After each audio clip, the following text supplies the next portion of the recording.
Welcome to Suman TV. నేను మీ నవీన్. ఈ video చూసే ముందు ఒక్కసారి మీ మెడ నరాలు అంటే మీ మెడ ఎదుటి వ్యక్తితో మాట్లాడేటప్పుడు ఎలా ఉందనేది ఒకసారి అబ్జర్వ్ చేయండి.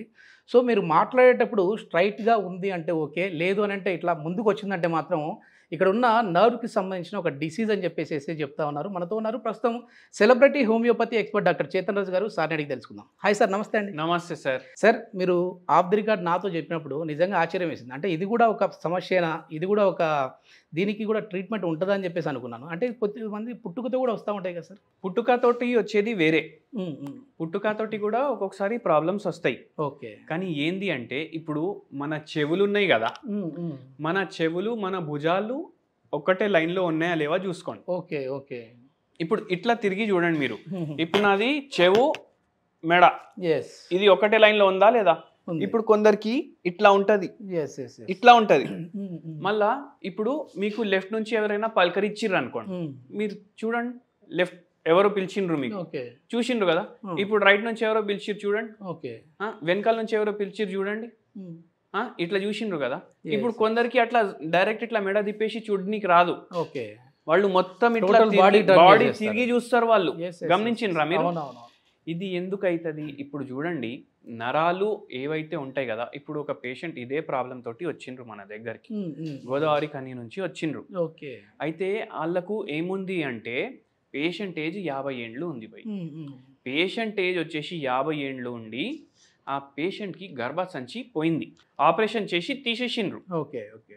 ఇప్పుడు దాని తర్వాత ఏమైంది, మెల్లగా బెండింగ్ స్టార్ట్ అయింది స్పైన్. ఓకే. అంటే ఇది మొత్తం ఇట్లా ముంగట్టుకు వచ్చేసి ఇట్లా మొత్తం వంగిపోయింది. గర్భసంచి లేకపోయినా అట్లా ఉంటదండి? అట్లా అవుతుంది. ఇది ఓకే, ఓకే. చాలా మందికి తెలియదు. ఓకే. ఓకే. అయితే ఇప్పుడు ఈ పేషెంట్కి సిమ్టమ్స్ ఏంది? ఈ చేతుల్లో తిమ్మిర్లు. హ్మ్. హ్మ్. మళ్ళీ ఏమంటున్నారంటే రోజుకి ఒకసారి, హ్మ్. హ్మ్. రోజుకి ఒకసారి, అది కూడా 3ంటికి ఓకే. 3ంటికి మధ్యాహ్నం ఎట్లా అవుతుంది అంటే మొత్తం ఇల్లు తిరుగుతుంది. హ్మ్. హ్మ్. మొత్తం ఇల్లు తిరిగి నా మీద పడుతుంది. మొత్తం తల తిరిగేసేస్తా ఉందా? తల తిరగట్లేదు, ఓకే. ఇల్లు తిరుగుతుంది. ఓహో! మొత్తం ఇదే తిరుగుతా ఆ, ఉంది. ఓకే. తల తిరిగితే డిజీనెస్, ఆ. ఇల్లు తిరిగితే okay. Vertigo. Vertigo. Yes. Yes. Yes. అట్లా ఆ. అది నా మీద పడుతుంది అన్నట్టు ఫీలింగ్ వస్తుంది. ఓకే. ఓకే. ఇది విచిత్రంగా అనిపిస్తుంది అవును, కదా వింటే, అవును. కానీ Yes, అవుతుంది yes. పేషెంట్లకు. ఆహా! అయితే ఏంటంటే గర్భసంచి తీసినాక హార్మోనల్ చేంజెస్ వస్తాయి బాడీలో. యెస్. యెస్. యెస్. దాంతో స్పైన్లో ఆస్టియోపోరోసిస్ అవ్వడం, ఆస్టియోఆర్థరైటిస్ అవ్వడం ఇటువంటివి అవుతాయి. హ్మ్. హ్మ్. మళ్ళీ ఈ పేషెంట్కి గర్భసంచి తీసి 10 ఏండ్లు అవుతుంది.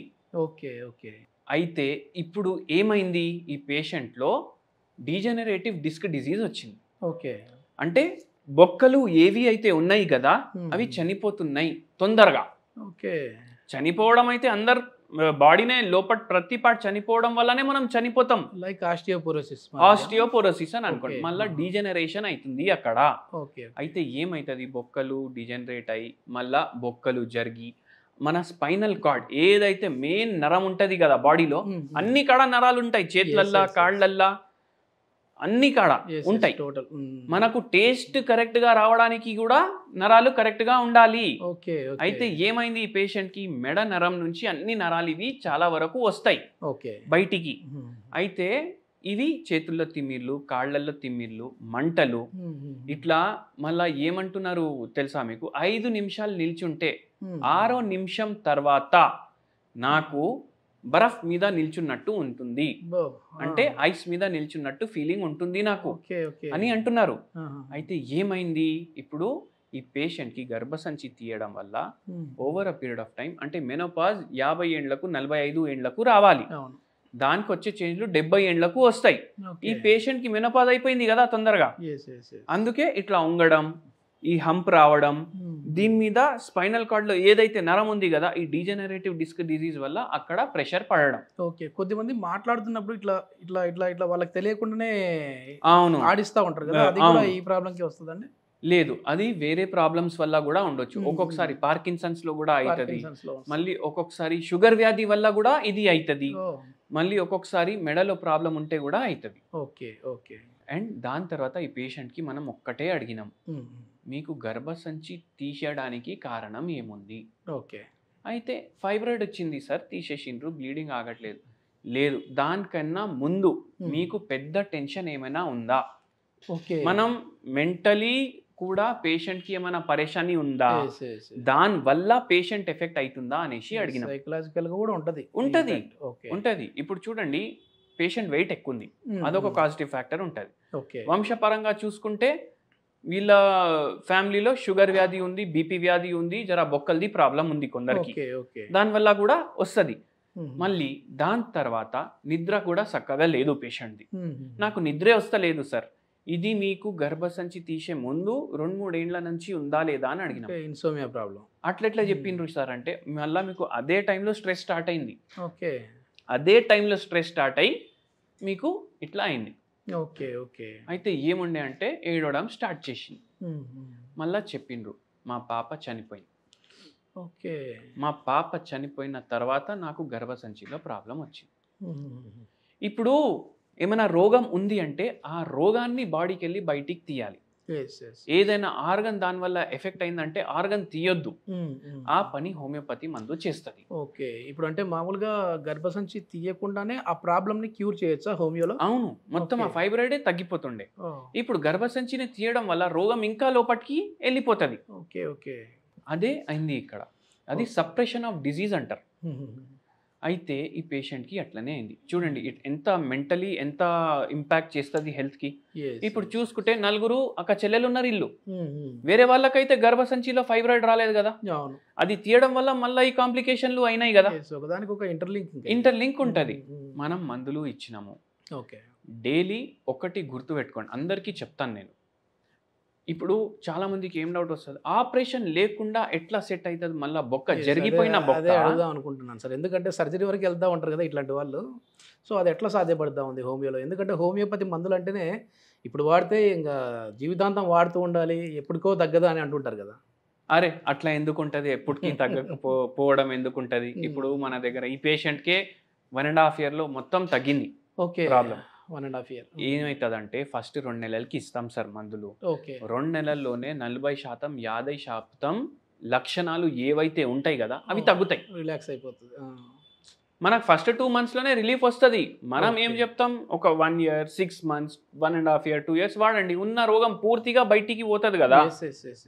అట్లా అనేసి మనం ట్రీట్మెంట్ స్టార్ట్ చేస్తాం పేషెంట్కి. పేషెంట్ వాళ్ళు మందులు వాడినరు, సెకండ్ విజిట్కే మంచిగా అనిపించింది వాళ్ళకు.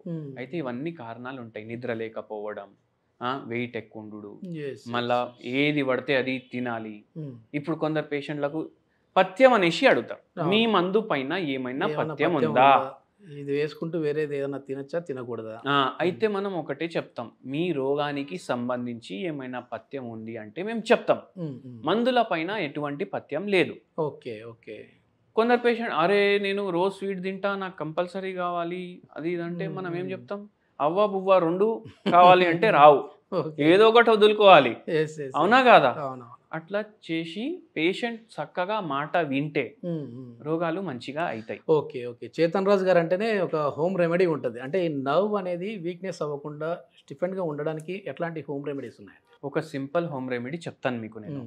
ఆ హోమ్ రెమెడీ ఏంటంటే సినిమన్ పౌడర్. సినిమన్ పౌడర్ అంటే పేరు ఎంత మంచిగా ఉంది, సినిమన్ పౌడర్, దాల్చిని చెక్క పౌడర్ అది. ఓకే. ఇంగ్లీష్ పేర్లు చెప్తే జనాలు అరే ఏమో ఉంటది, దొరుకుతుంది, తీసుకుంటే మంచిగా ఉంటుంది అని. అట్లా కాదు, ఇంగ్లీష్ పేర్లు జర మనకు చెవులకు మంచిగా అనిపిస్తాయి. అయితే సినిమన్ పౌడర్ తీసుకోండి, ఇది 1 pinch, అంటే ఒక చిటికెడు వేసుకోండి గోరువచ్చా నీళ్ళలో. దీంట్లో మీరు ఏం చేయండి అంటే ధనియా గింజలు ఉంటాయి కదా, 1/2 spoon దంచుకొని వేసుకోండి. గోరువచ్చా నీళ్ళు ఉంది, మిక్స్ చేసుకోండి, తాగండి రోజు. మీకు ఇప్పుడు దీంట్లో యాంటీ ఆక్సిడెంట్ ప్రాపర్టీలు ఉండడం వల్ల ఇప్పుడు ఎలక్ట్రికల్ ఇంపల్స్ పాస్ అవుతుంది నరాల్లో. ఎలక్ట్రికల్ ఇంపల్స్ కరెంటే పాస్ అవుతుంది, మన బాడీ నడిచేది కరెంట్ పైననే. ఆ ఇంపల్స్ పాస్ అయ్యి ఎలక్ట్రిసిటీ కరెక్ట్గా జనరేట్ అవుతుంది, మొత్తం పోతుంది అంటే బాడీ కరెక్ట్గా నడుస్తుంది. ఇది దీంతో జర రిలీఫ్ ఉంటుంది మనకు. మళ్ళీ దాని తర్వాత మీరేం చేయండి అంటే కరెక్ట్గా ఒకటి గుర్తుపెట్టుకోండి, మీకు నరాల ప్రాబ్లం ఉంది ఎవరికన్నా అంటే ఒకటి గుర్తుపెట్టుకోండి, మెడ, వీపు, నడుము ఒక స్ట్రేట్ లైన్లో ఉండాలి. ఇప్పుడు మనం ఏం చేస్తాం, ఇప్పుడు నేనే వీడియో మాట్లాడుతున్నా, స్టార్టింగ్ లో ఇట్లా మంచిగా కూర్చొని మాట్లాడతా, ఒక 15 నిమిషాలు 20 నిమిషాలు అయితే ఇట్లా అయినా అయిపోతా, లేదంటే ఇట్లా అయినా అయిపోతా, మళ్ళా బోర్ కొట్టడం నాకే స్టార్ట్ అయింది అనుకోండి, ఒక గంట తర్వాత మాట్లాడు ఇట్లా అయిపోతా. ఇప్పుడు ఏమైపోతుంది, వంకరగా అవుతుంది కదా స్పైన్. అట్లా వంకరగా కూర్చునే పొజిషన్ బట్టి కూడా మారిపోతూ ఉంటుంది. పోస్చరల్ డిసీజెస్ కూడా ఉంటాయి, దాంట్లో స్పాండిలోసిస్ చాలా ఫేమస్. పోస్చరల్ డిసీజెస్ లో మీ పోస్చర్ చక్కగా లేకపోతే లంబార్ స్పాండిలోసిస్, సర్వైకల్ స్పాండిలోసిస్ వచ్చే ఛాన్సులు పెరుగుతాయి. అండ్ దాని వల్ల అది నరాలకి ఎఫెక్ట్ అవుతుంది. ఇప్పుడు ఈ లంబార్ రీజియన్స్ లో మామూలుగా L3, L4, L5 ఇట్లా ఈ ప్రాబ్లమ్స్ అంటుంటారు కదా, దీనికి కూడా హోమియోలో ట్రీట్మెంట్ ఉందా సార్? ఇప్పుడు ఇక్కడ వచ్చింది కదా ప్రాబ్లం, ఇది C2, C3, C4, C5 లో వచ్చింది. అదే ప్రాబ్లం నడుముకు వచ్చింది అనుకోండి, దాన్ని L3, L4, L5, S1 ఈ ప్రాబ్లంలు ఉంటాయి. గదే ప్రాబ్లం ఇక్కడ వచ్చే ప్రాబ్లం ఇక్కడ వస్తుంది, ఇక్కడ తగ్గితే ఇక్కడ తగ్గుతుంది కదా. మొత్తానికి సర్జరీ వరకు వెళ్ళాల్సిన పని లేకుండా హోమియోపతిలో ది బెస్ట్ మెడిసిన్స్ ఉన్నాయంటారు. సర్జరీ లేకుండా మీకు ట్రీట్మెంట్ కావాలి అంటే అది హోమియోపతి మెడిసిన్. మీరు చూడండి, ఏ వైద్యమైనా చూడండి దాంట్లో సర్జరీ ఉంటుంది, హోమియోపతి వైద్యంలో సర్జరీ ఉండదు. మొత్తం మీద ఈ సమస్యతో ఎవరైనా బాధపడే వాళ్ళు ఉంటే ఈ వీడియో చూసి చేతన్ రాజు గారికి కాల్ చేశారంటే కన్సల్టేషన్ ఫీ లేకుండానే మీకు ట్రీట్ చేసే విధంగా, అంటే ఆ ట్రీట్మెంట్ విధానం ఏ విధంగా ఉంటుంది అనేది అయితే ఎక్స్ప్లెయిన్ చేసే విధంగా ఉంటుంది. Thank you sir.